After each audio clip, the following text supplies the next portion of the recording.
నమస్తే. ప్రస్తుతం మనతో పాటు ఉన్నారు అనలిస్ట్ డాక్టర్ అనిల్ కుమార్ గారు. హలో అండి అనిల్ గారు. దేశవ్యాప్తంగా ఎవరి నోట విన్నా ఇండిగో క్రైసిస్ గురించి మాట్లాడుకుంటున్నాం. భారతదేశ పరువును ప్రపంచ దేశాల మధ్య నిట్ట నిలువుగా తీసి పాడేశారు అంటున్నారు. మీరు ఏకీభవిస్తారా? భారతదేశంకి అసలు పరువు అనేది ఉంటే డెఫినెట్గా last 10 days has been very like almost a nightmare for the country. Definitely. I mean, Ram Mohan Naidu should have been fired. First point.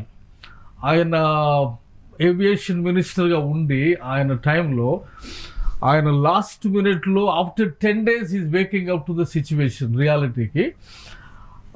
ఈ క్రైసిస్ అంటే ఈ ఒక్క ఇండస్ట్రీని తీసుకొని చాలామంది మాట్లాడుతున్నారు, ఏవియేషన్ మాట్లాడుతున్నారు. కానీ భారతదేశంలో ఉన్న షాలోనెస్, నిన్న వందే మాతరం గురించి డిస్కషన్ 10 గంటలు చేసినారంట పార్లమెంట్లో. అంటే వాళ్ళకి వేరే పనులు ఏం లేవు, ఇంకా 10 గంటల సేపు డిస్కస్ చేసే టాపిక్ ఏంటంటే ప్రియాంక గాంధీ ఎక్కడో వందే మాతరం శ్రీరామ్ గురించి ఏదో కామెంట్ చేస్తే దానికి కౌంటరు ఈ కౌంటర్స్. అంటే వందే మాతరం జాతీయ గీతం 150 సంవత్సరాలు పూర్తి చేసుకున్న సందర్భంగా చాలా పెద్ద గీతం అది. దాన్ని కట్ చేశారు. అందులో కొన్ని దేవతల పేర్లు వచ్చాయి కాబట్టి అందరూ పాడుకోవడానికి అనుకూలంగా ఉండేందుకు దాన్ని కుదించారు. సో దీనికి సంబంధించిన చర్చను చూసాం. మీరు వందే మాతరం గీతం కన్నా ఇండిగో క్రైసిస్ సంక్షోభం పెద్దది అని మీరు అంటున్నారు. డెఫినెట్గా వందే మాతరం గీతం belongs to entire population 1.4 crore people కి సంబంధించింది అది. 1.4 బిలియన్ మంది సంబంధించింది అది. సో నేనంటే మనకున్నటువంటి షాలోనెస్, మన సిస్టంలో ఉన్నటువంటి లొసుగులు అనేవి మొత్తం బయటపడ్డాయి. ఒక్క ఇండస్ట్రీలోనే బయటపడ్డాయి. కానీ మనం తీసుకుంటూ పోతే ప్రతి ఇండస్ట్రీ కూడా అట్లానే ఉంది భారతదేశం. ఎందుకంటే మనం ప్రాబ్లం వచ్చేదాకా మేల్కోనాం. ఎన్ని సంవత్సరాల నుంచి 2 ప్లేయర్సే ఉన్నారు అక్కడ. ఈ మినిస్టరు ఇంకా నాకు 5 బిగ్ ప్లేయర్స్కి స్పేస్ ఉందన్నప్పుడు అవి ఎందుకు లాస్ట్ ఇయరే ఫిల్అప్ చేయలేదు? పైలట్ స్కేర్సిటీ ఉన్నప్పుడు ఇంకా ఒక 1 lakh పైలట్స్కి ఛాన్స్ ఉందంట. దాన్ని 2 years క్రితం ఎందుకు సాల్వ్ చేయలేదు? ఎందుకంటే దే డోంట్ డూ ఎనీథింగ్. ఎందుకంటే మన సిస్టంలో ఒక ఛానల్లో రోజు చెప్తాను, రామ్మోహన్ రెడ్డికి 7 crore ఎవ్రీ మంత్ లంచ్ అందుతూ ఉంటుంది, అందుకే ఆయన గమన కూర్చుని ఇండిగో దగ్గర నుండి. I don't know how far that is true. నేను అనదామంటే అట్లాంటివి ఉండబట్టే ఈ మౌనం దాల్చడం ఏంటి? నేను అనదామంటే US aviation industry 86 billion industry and you are suppose to compete with that. వాళ్ళు 300 million ఉన్నప్పుడు 86 billion వాళ్ళ ఇన్ఫ్రాస్ట్రక్చర్, ఎయిర్పోర్ట్స్, కనెక్టివిటీ అవన్నీ చూసుకున్నప్పుడు ఇండస్ట్రీ ఎంత? 14 billion. కానీ ఈ తప్పిదం అంతా మినిస్టర్ అనేట ఏం చేస్తున్నాడు? అదే ఈ తప్పిదం అంతా ఓన్లీ రామ్మోహన్ నాయుడు గారి పైన ఒక్కరిపైన అంటే దేశంలో ఉన్న ప్రతి వ్యవస్థ కూడా ఇంతే దరిద్రంగా ఉంది. That is my point. ప్రతి వ్యవస్థని మనం బయటకు తీస్తే పార్లమెంట్లో 10 గంటల సేపు వీళ్ళు ఈ ముచ్చట పెట్టుకుంటారు. ఈ వేరే టాపిక్లు ఏమీ లేవన్నట్టుగా. ప్రయాణికుల్ని వేలకు మందిని సడన్ క్యాన్సిలేషన్ చేసి, అంటే ఇట్లాంటి అయితే ఆయన ముందు ఊహించాలి కదా, ఇట్లాంటి సిచ్యువేషన్ వస్తుంది అని చెప్పేసి ఆయన ముందు ఊహించి దానికి సంబంధించినటువంటి చర్యలన్నీ తీసుకోవాలి కదా, ముందుగానే ఆలోచించాలి కదా. ఏమంటారంటే ప్రిపేర్డ్నెస్ అంటారు. ఇట్లాంటివి లేకుండా వేలకు మందిని ఎయిర్పోర్ట్స్ లో చేసేసి వాళ్ళ రేట్లు. అంటే నేనేమడుగుతా, ఇప్పుడు ఈ తప్పిదం అంతా కూడా ఏవియేషన్ మినిస్టర్ రామ్మోహన్ నాయుడు గారి పైన వేసిస్తారా? ఇక మోదీ గారికి ఏం సంబంధం లేదా?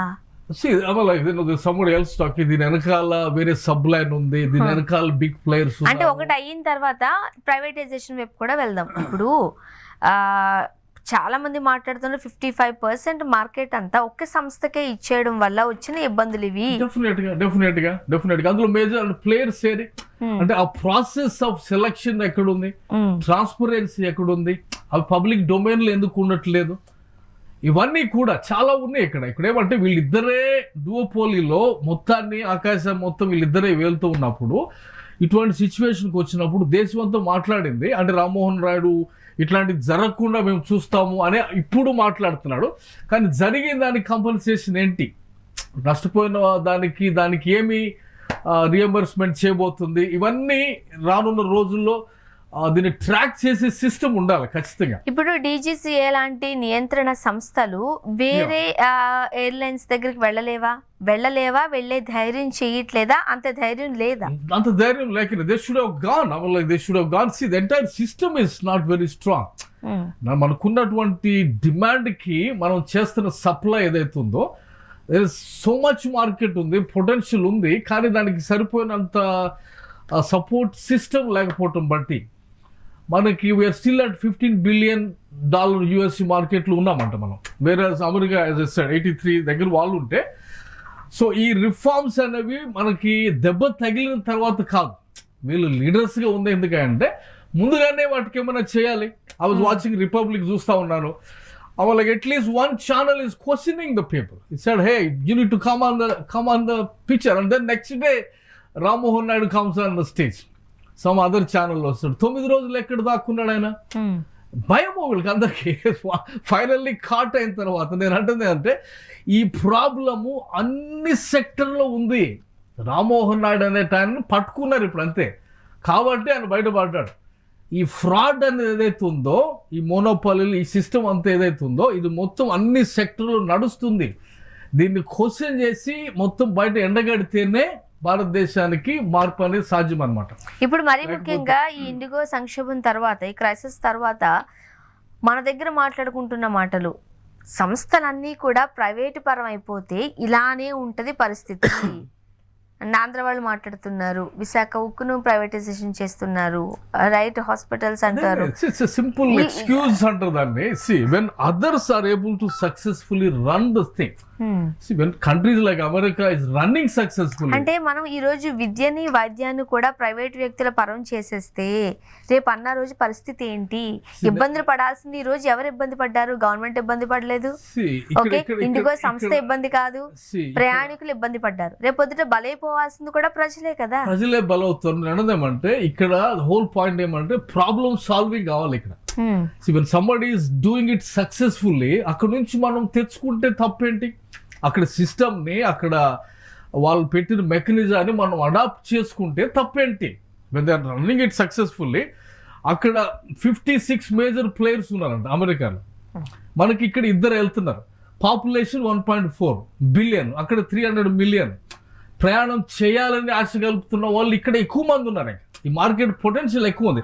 సో దీని గురించి ఒక 5 years బ్యాక్ కదా నువ్వు ప్లాన్ చేసుకోవాలి. ఏమన్నా నిద్రపోతున్నావా? నీ పాపులేషన్ తెలుసు, పొటెన్షియల్ తెలుసు, ప్రొజెక్షన్స్ తెలుసు.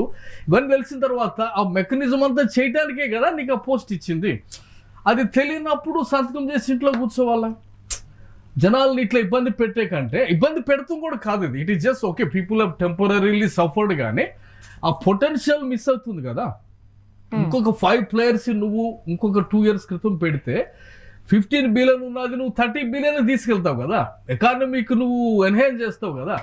ఇవి వదిలిపెట్టేసి మనోళ్ళు ఈ ముడుపులకి అలవాటు పడి ఉంటే వాటిని పట్టుకొని వీళ్ళని ఏమంటారు, బట్టలు తీసి కొట్టాలి కదా. ఆ ముడుపులకు అలవాటు పడి క్రైమ్ చేస్తూ ఉంటే, కరప్షన్లో ఉంటే ఎటువంటి మినిస్టర్ అయినా కానీ, ఎందుకంటే సిస్టమ్ నువ్వు రిఫార్మ్ చేయకుండా ఇంత పెద్ద రెస్పాన్సిబుల్ కంట్రీలో నిన్ను ఒక పోస్ట్లో పెట్టినప్పుడు నువ్వు నిద్రపోతా ఉండి ఇట్లాంటి సిచ్యువేషన్కి నువ్వు దాన్ని తెచ్చినావంటే ఖచ్చితంగా you should be prosecuted. Airlines కూడా ఎవరైతే ఉన్నారో వాళ్ళ మీద కూడా ఖచ్చితమైన లీగల్ యాక్షన్ తీసుకోవాలో చాలా కూల్గా ఉన్నారు. ఇప్పుడు 10 రోజులు ఇన్ని వేల మంది క్యాన్సిలేషన్ చేసుకుంటే వాళ్ళ వెనకాల ఉన్నటువంటి అదర్ అపాయింట్మెంట్స్ ఏంటి? Why people are travelling? ఎన్ని మీటింగ్స్ క్యాన్సిల్ అయినాయి? వాళ్ళు ఎన్ని ఇష్యూస్ క్యాన్సిల్ చేసుకున్నారు? ఎన్ని సంతకాలు క్యాన్సిల్ అయినాయి? వాయిదా పడ్డాయి, బిజినెస్ డీల్స్ క్యాన్సిల్ అయిపోతాయి కదా. ఎయిర్లో ప్రయాణం చేసే వాళ్ళందరూ ఇంపార్టెంట్ వాళ్ళే ఉంటారు కాబట్టి, సో అవన్నిటికీ నష్టం ఎవరు భరిస్తారు? సో ఇదంతా it should be blamed on the minister and also on the aviation industry completely. చూద్దాం సార్. డెఫినెట్లీ అకౌంటబిలిటీ లేకపోవటం ఒకటి, తర్వాత మీడియా కూడా ఇట్లాంటివి ప్రశ్నించకపోవడం. ఆఫ్ కోర్స్ బయటకు వచ్చిన తర్వాత ఇప్పుడు మాట్లాడుతున్నారు, కానీ there should be some system questioning everyday. మీడియాని ప్రశ్నించేటట్టు లేకపోయినప్పుడు ఇట్లాంటి అనర్థాలు జరగటం అనేది జరుగుతుంది. కాబట్టి ఇది భారతదేశంలో ఉన్న అన్ని వ్యవస్థల్లో ఉన్న రోగమే. అన్ని వ్యవస్థల్ని ప్రోబ్ చేసి సెట్ చేయాల్సిన అవసరం ఉంది ఖచ్చితంగా. థ్యాంక్ యూ అండి. ఓకే రైట్ అండి థ్యాంక్ యూ.